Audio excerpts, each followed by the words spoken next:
Ce matin-là, j'ai pris le métro pour aller au travail. J'étais à l'essai à mi-temps et j'allais signer un contrat 15 jours plus tard. Mais je me souviens pas de l'explosion.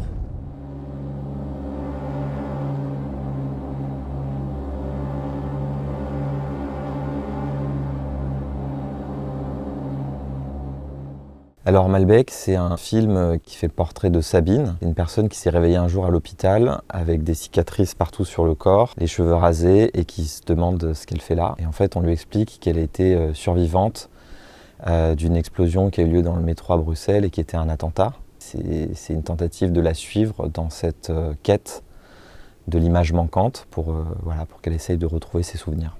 Le premier souvenir que j'ai, c'est de me réveiller à l'hôpital. Je me souviens que quand je me suis réveillée, j'avais les cheveux rasés, mal aux mains, des cicatrices sur le front, et je me demandais ce que je faisais là.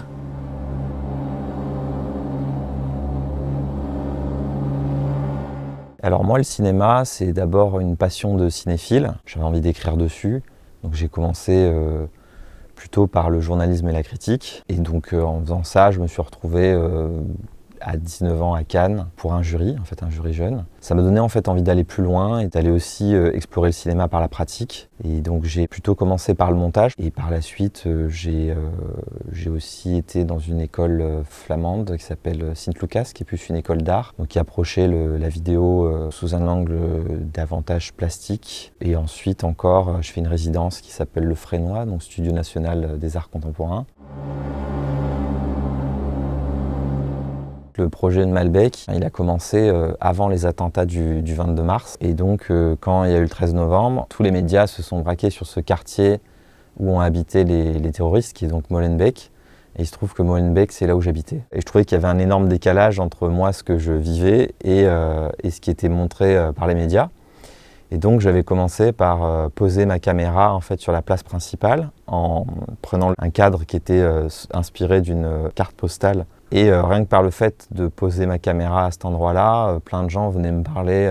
Donc j'ai fait ça 10-15 jours. Ce qu'il y a, c'est que quand il y a eu le 22 mars, pour moi ça a soufflé ce projet, cette direction, ça n'avait plus de sens. Et donc après j'avais aussi déménagé quelques jours avant l'événement. Et donc j'habitais dans le centre de Bruxelles.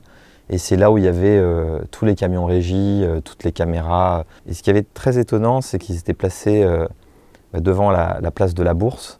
Et donc ça faisait comme une scène de théâtre qui rajoutait une dimension artificielle à tout ça. J'ai ressenti le besoin, moi, de filmer ces scènes-là, mais ce n'était pas non plus convaincant pour qu'on comprenne toute la dimension de ce qui était en train de se jouer, c'est-à-dire un peu l'arme terroriste comme étant non pas tant la bombe qui explose dans ce métro, dans cet aéroport, mais plutôt l'image comme vecteur de terreur et comme arme, en fait.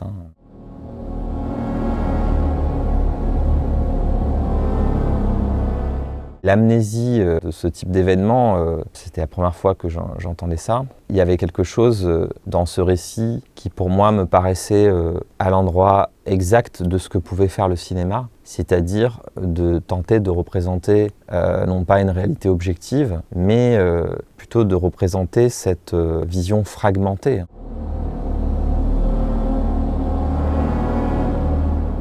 J'ai deux films qui ont été une source d'inspiration. Le film d'Iñárritu sur le 11 septembre, dans lequel il y a principalement du noir, et toute une espèce de chronologie des sons médiatiques sans qu'on en voit les images. À un seul moment ou à deux moments, il y a une espèce de flash, et ces flashs-là, c'est les jumpers, en fait. C'est les gens qui ont sauté depuis les tours, qui ont été les images censurées par les médias. Donc là, le cinéma agit un peu comme un talisman, c'est-à-dire c'est un peu la pièce manquante qui vient remédier dans cette idée de devoir de mémoire par cette tentative de représenter l'invisible, encore une fois. Il vient se placer à un autre endroit que l'image médiatique qui, elle, est sous emprise d'une volonté de terroriser. Et un deuxième film aussi qui m'a marqué, c'était Valse avec Bachir, qui était une des premières tentatives par le documentaire de se saisir de l'animation. Il y a un lien entre l'amnésie et l'animation, et cette mémoire un peu liquide. l'image amateur, c'est une protection pour la personne. C'est-à-dire que mettre un écran devant soi quand on est acteur ou actrice d'un événement, c'est comme faire écran. Ce sont des images qui ne sont pas tant regardées par mon regard d'auteur que par le prisme de Sabine, qui elle ne tente pas en regardant ces images de s'informer, mais au contraire de se trouver dans l'image.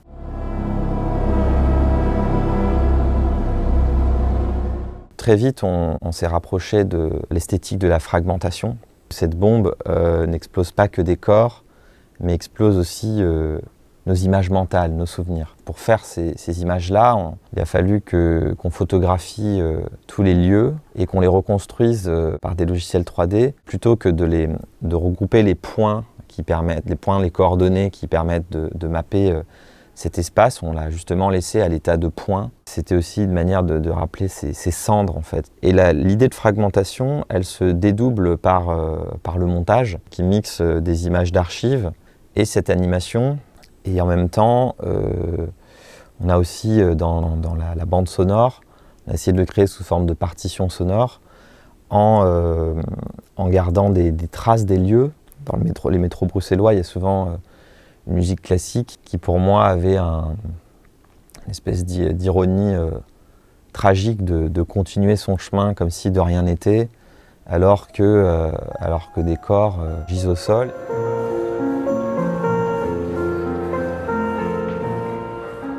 Je voulais vraiment que le film reste dans la brutalité du récit, mais qu'en même temps, qu'il y ait aussi un peu de douceur dans ce monde de violence. Je dirais que le film, il part vraiment d'une approche, d'un geste documentaire, mais il s'autorise une partie fictionnelle de réinvention. Historiquement, on a mis des genres dans le cinéma, mais c'est des choses qui aujourd'hui font de moins en moins de sens. Alors c'est vrai que le film, il a eu le César du documentaire, il aurait pu être en animation. Moi, je suis content parce que si on regarde bien l'historique du César documentaire, il y a des auteurs comme Agnès Varda ou Chris Marker ou d'autres qui, de toute manière, ne restaient pas dans une simple volonté de documenter le réel. Il y avait déjà des formes plus hybrides, plus expérimentales, donc quelque part, l'œuvre, elle a autant d'importance que la discussion qui suit une séance. Aujourd'hui, j'ai plusieurs projets, notamment des projets de long métrage, mais aussi des projets en art contemporain. Sur le projet de long qui est en développement actuellement, c'est un projet autour de la fabrique du faux. Et c'est un film qui est un peu dans la continuité de Swatted, mon précédent court métrage.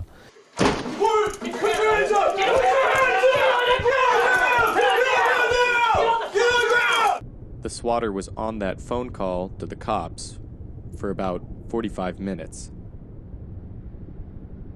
Which means he was already watching our stream way before he started insulting us. Just sitting there, silently, and ready to swat us. C'est un film qui se passera uniquement dans les écrans et qui fait qui est un peu le portrait d'une personne qui se raconte principalement à travers Internet, comme si Internet était sa maison, qui va être malmenée par des rumeurs qui apparaissent. Et donc c'est de savoir comment on peut résister aux attaques sur Internet quand on n'existe que par Internet. Je pense aussi que c'est un film qui doit se faire avec les communautés d'Internet et qui doit avoir un rapport anarchique dans la création, c'est-à-dire faire cohabiter des esthétiques de flux qui n'ont de sens que sur Internet avec une approche cinématographique et peut-être que le renouvellement du langage cinématographique se passera par cette cohabitation-là, cette vision plurielle du flux audiovisuel.